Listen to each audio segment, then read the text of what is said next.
Longer than a word, smaller than a sentence.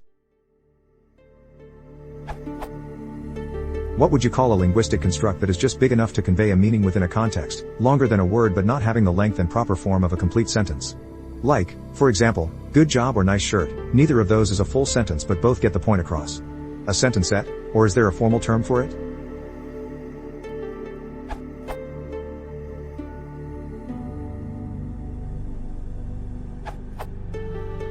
The definition of a phrase is a sequence of words that do not form a sentence.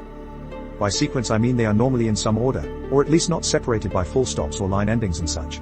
So a list of words is not a phrase. In some situations, it makes sense to include single words in what count as phrases, but usually a phrase consists of more than one word. In certain modern branches of linguistics, a phrase is sometimes a sequence of words that form a constituent. But usually something like a noun phrase is rather a kind of phrase, a constituent phrase, as opposed to non-constituent phrases. Your examples, however, could be said to be sentences, though not full or complete sentences. They can be introduced with a capital and ended with a sentence ending stop, but they are probably not full clauses. Good job. Nice shirt. You could say these are elliptical clauses and hence elliptical complete sentences, because they do not syntactically depend on any other clause and the omitted words can be easily supplied. You have done a good job. That's a nice shirt. A clause is conventionally a phrase that contains a finite verb and, or, its constituents. In certain recent branches of Anglo-Saxon linguistics, any verb will do, not just finite verbs.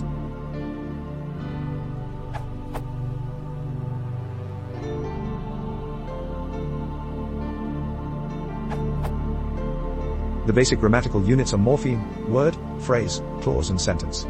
In the definition given in the Longman Student Grammar of Spoken English, a phrase is a structural unit built from words, consisting of a head plus, optionally, modifiers. In the Cambridge Encyclopedia of the English Language, David Crystal puts it a little differently, a cluster of words smaller than a clause, forming a grammatical unit. He mentions that it is sometimes called a group. This is the term used in functional grammar. To take an example, the sentence Egyptians have approved a controversial new constitution contains two phrases, Egyptians and a controversial new constitution. This is the generally understood use of phrase. It is not to be confused with its use in the approach to grammar known as immediate constituent analysis. There, phrase is used rather differently, in that a sentence is divided into a noun phrase and a verb phrase, and each of those is further divided into all the constituent parts of the sentence.